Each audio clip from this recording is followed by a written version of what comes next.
आज का टॉपिक बहुत ही इंटरेस्टिंग है, जहाँ पे हम कंपेयर करेंगे अगर हम अपना कोई बिजनेस स्टार्ट करें नया, starting your own business versus building RCM business, इन दोनों में क्या डिफरेंस रहेगा। किस तरीके से आरसीएम एक छोटे बिजनेस से लेकर हमें जितने भी बड़ा बिजनेस देखा है आज तक, उस लेवल पर आरसीएम हमको पहुंचा सकता है किस तरीके से। और इस वीडियो में हम बहुत सारी चीज़ें सीखेंगे और किस तरीके से ये आरसीएम हमें छोटे से लेकर बड़े लेवल तक, जितना हम सोच सकते हैं, जितना हम नहीं भी सोच सकते हैं, उतनी पार तक ले जा सकता है।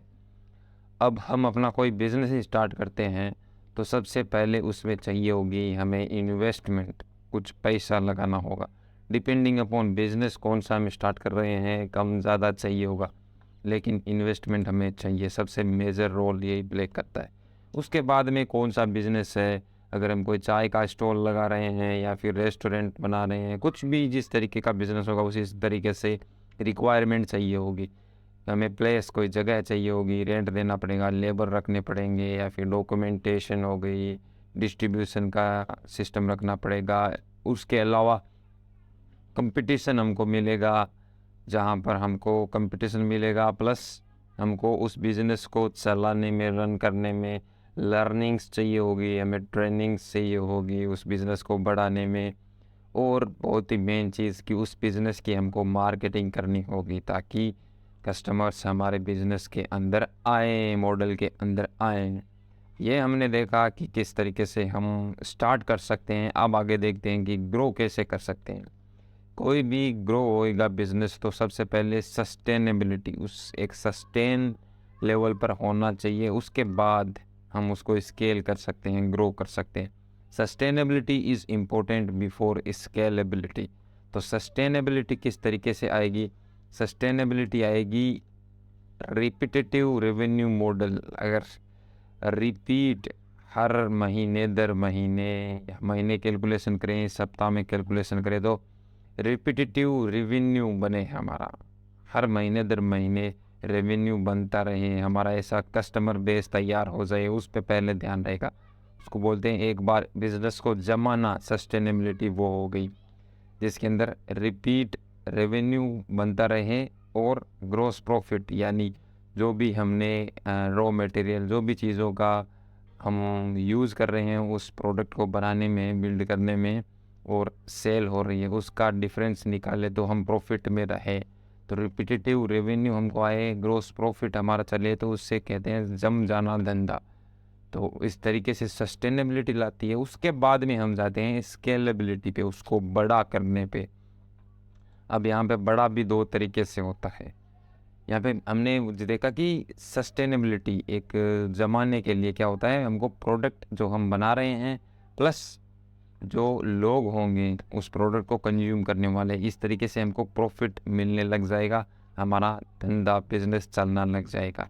उसके बाद रहती है स्केल अप करना। अब ये प्रॉफिट में लाने में भी बहुत साल लग जाते हैं, डिपेंडिंग अपॉन किस तरीके का है, क्या है। उसके बाद में स्केल अप करने की बारी आती है। स्केल अप करने के लिए, बिज़नेस को ग्रो करने के लिए दो तरीके से होता है। एक नॉर्मल किस तरीके से होता है, एडिशन। एडिशन मतलब कि 100 का रेवेन्यू किया, उसके बाद 110 का किया, 120 का किया, ऐसे 5-10% ग्रोथ कर रहे हैं, मतलब कि कुछ ऐड हो रहा है। दूसरी तरफ ग्रोथ होती है, वो होती है एक्सपोनेंशियल, जहाँ पे 100 से सीधा 200 गए, 200 से सीधा 400, 400 से सीधा 800, इस तरीके से ग्रो करे।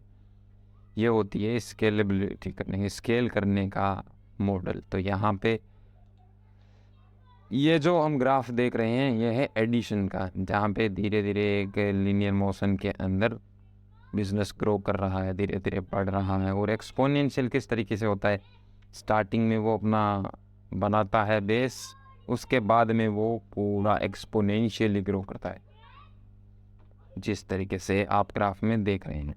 एक्सपोनेंशियल ग्रो करने के लिए बिजनेस किस तरीके से चलते हैं, हमने जो भी देखे होंगे कि वो अपना एक सस्टेनेबल बिजनेस बनाए स्टार्टिंग के अंदर।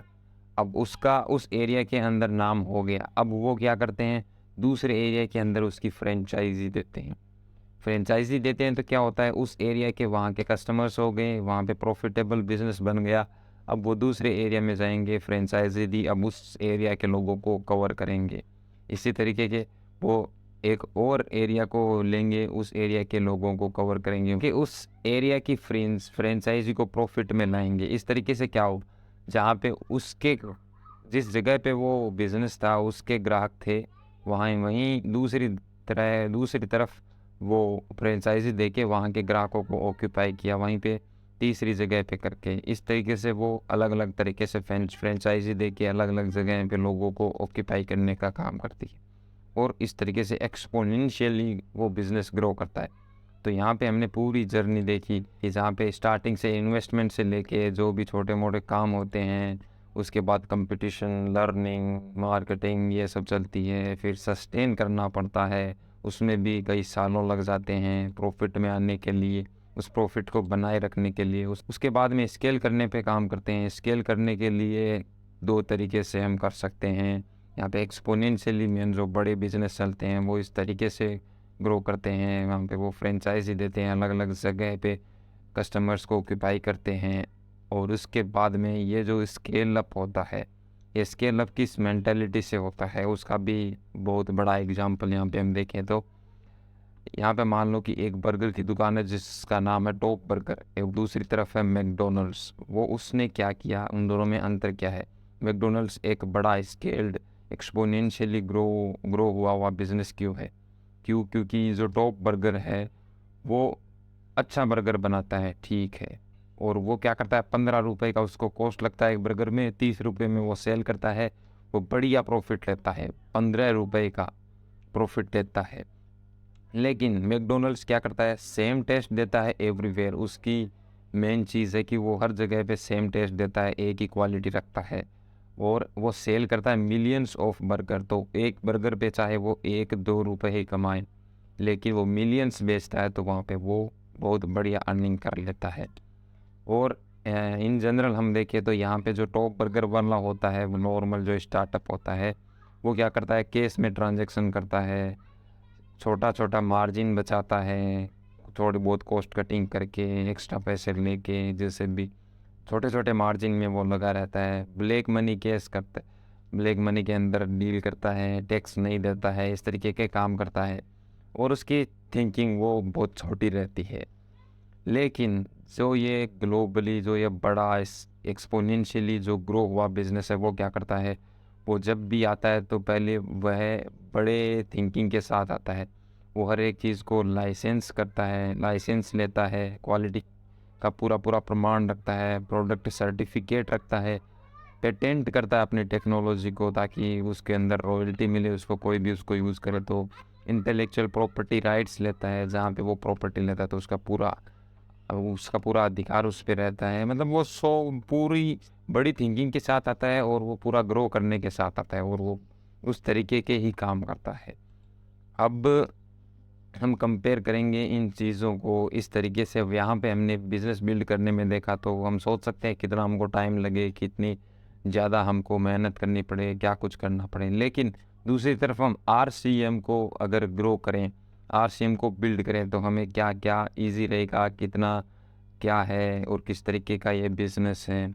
यहाँ पे हमने देखा इन्वेस्टमेंट, ये सारी चीज़ें चाहिए होगी, प्लेस, रेंट, ये सब कुछ चाहिए होगा।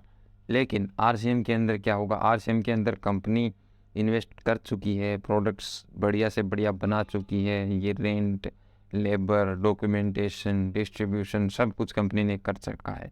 और यहाँ पे कंपटीशन का इतना नहीं है, लर्निंग हमको यहाँ पे करनी होगी, उसके लिए फ्री में ट्रेनिंग्स कंपनी ने बना रखी है। हमारे जो अपलाइंस होते हैं वो हमको पूरा सपोर्ट करते हैं, ट्रेनिंग के अंदर सिखाते हैं, और मार्केटिंग का काम हम करेंगे। इस तरीके से यहाँ पे बहुत सारा हमको सहयोग मिलता है, इजी रहता है थोड़ा, जिसको इतना एक्सपीरियंस नहीं है उसके लिए तो बहुत ही बढ़िया है। और यहाँ पे सस्टेनेबिलिटी की बात करें तो सेम वही चीज़, लोगों को पीपल प्लस प्रोडक्ट हमारे पास है, क्वालिटी वाले हैं, सब कुछ पेटेंटेड टेक्नोलॉजी है, सर्टिफिकेटेड है, सब कुछ बढ़िया है। हमको कस्टमर्स ऐड करने हैं, पीपल ऐड करने हैं। पीपल ऐड करेंगे तो हमारा कस्टमर बेस बनेगा, वहाँ से हमको रिकरिंग रेवेन्यू, रिपीटेटिव रेवेन्यू आता रहेगा। इस तरीके से हमारा सस्टेनेबिलिटी बनेगी। सस्टेनेबिलिटी बनने के बाद हमारे प्रॉफिट में आएंगे। हम प्रॉफिट में वैसे ही है, हमारा कुछ लगा ही नहीं है, लेकिन हम कुछ इनकम जनरेट करना स्टार्ट कर देंगे, 10-20 हज़ार जितने भी। लेकिन सबसे बड़ी चीज़ यहाँ पे है कि यहाँ पे प्रॉफिट में आने के बाद स्केल करने के बारे में सोचते हैं। यहाँ पे क्या हुआ कि हम जो भी कस्टमर बेस बना रहे हैं प्रॉफिट में आने के लिए, या हालांकि प्रॉफिट में आने के लिए नहीं, हम इनकम जनरेट करने के लिए, उसी के साथ ही वही कस्टमर्स हमारे साथ काम करने के लिए रेडी हो जाएंगे। तो यहाँ से ही हमें स्केलेबिलिटी चालू हो जाएगी, स्टार्टिंग से ही। बहुत बड़ा फ़ायदा ये जो हमने देखा कि यहाँ से स्टार्ट हो जाएंगे। जो हमारे कस्टमर्स बनेंगे वहाँ पे वो काम करने लग जाएंगे, तो यहाँ पे स्केलेबिलिटी चली ना, स्केल होता ही रहा ना स्टार्टिंग से ही। इस तरफ जो हमने देखा कि ये जो कोई भी स्टार्टअप है, ये ही वो इस तरफ हमने देखा कि ये जो स्टार्टअप है इसके पास ही राइट्स है कि वो ये फ्रेंचाइजी वगैरह दे, और ये सब कुछ नहीं कर सकते। ये अपनी जगह पे फिक्स है, ये इतनी दूर में ही बिजनेस कर सकते हैं फ्रेंचाइजी खोलने के बाद। Only the independent business owner can give franchises here, but in RCM में क्या होता है, ये आप हैं या आपका आरसीएम बिजनेस चल रहा है, यहाँ पे आप कस्टमर्स बनाए लोगों को, और कुछ लोग यहाँ पे काम करने भी लगे। तो एक तरीके से यहाँ पे ये कस्टमर्स का आपका हो गया, इसमें भी आपके कस्टमर्स है, प्लस आप जो काम भी कर रहे हैं ये एक तरीके से आपके लिए फ्रेंचाइजी का काम करेंगे। इसको आप नर्चर करेंगे, सिखाएंगे, कंपनी से कनेक्ट करेंगे, सब कुछ इसके लायक बनाएंगे, जैसा कि यहाँ पर भी ये सब करते हैं अपनी फ्रेंचाइजी को चलाने के लिए। इस तरीके से फ्रेंचाइजी ओपन हो गई आपकी। अब मेन चीज़ क्या रही, यहाँ पे ये भी कस्टमर्स बनाएंगे, जैसे ये अपने एरिया में बनाते हैं ये भी बनाएंगे, लेकिन ये कस्टमर के साथ साथ कुछ लोगों को काम भी करवाएंगे, सिखाएंगे। तो वो भी इनके भी जो फ्रेंचाइजी, इनके भी जो लोग होंगे वो आपके अंडर ही रहेंगे। तो इस तरीके से आपके बहुत जल्दी यहाँ पे स्केल होएगा। और प्लस यहाँ पे क्या है कि ये एक ही बिजनेस ओनर है जो कि अधिकार रखता है सबको फ्रेंचाइजी देने का, अपना बिजनेस ग्रो करने का। जैसे मैकडोनल्ड देखे तो जो मैकडोनल्ड का ओनर है वो ओनर ही अमीर हो रहा है, उस मैकडोनल्ड वाले के पास ही वो चीज़ है जिससे कि वो इतना ज़्यादा अर्न कर रहा है। बाकी जो फ्रेंचाइजी है वो लिमिटेड अर्निंग कर रहे हैं, लेकिन यहाँ पर ऐसा नहीं है। यहाँ पे हम अर्निंग कर रहे हैं, लेकिन हमारे अंडर में जो लोग भी है वो भी अपना मतलब फ्रेंचाइजी वो सब कुछ करने के लिए इंडिपेंडेंट है। वो भी अपनी कितनी भी बड़ी टीम बना सकते हैं, कुछ भी कर सकते हैं, वो भी अपना बड़ा बिजनेस बना सकते हैं। यहाँ पे वो बड़ा बिजनेस ये एक ही बंदा बना सकता है। यहाँ पे हर एक के पास वो अधिकार है कि वो अपना बिजनेस ग्रो कर सकता है, अलग अलग जगह पे जाके कर सकता है, पूरे इंडिया में कर सकता है। यहाँ पे ये अपने एरिया के अंदर ही करेगा। ये बहुत बड़ा डिफरेंस है, हर एक के लिए ओपन अपॉर्चुनिटी है। Everyone is independent business owner. वो पूरे इंडिया में जहाँ पे भी वो कंपनी है, आरसीएम कंपनी, वहाँ पे वो ग्रो कर सकता है, अपना नेटवर्क बना सकता है, बड़ा बिजनेस बना सकता है। यही सेम चीज़ यहाँ पे ग्रो करने के लिए प्रोडक्ट और पीपल चाहिए, यहीं पे भी चाहिए। प्रोडक्ट कंपनी ने बना रखे हैं, पीपल हमको उनको वैल्यू प्रोवाइड करके बता के यहाँ पे लाना है स्केल अप करने के लिए। ये जो सेम टेस्ट है कंपनी का, same test all over India रहेगा।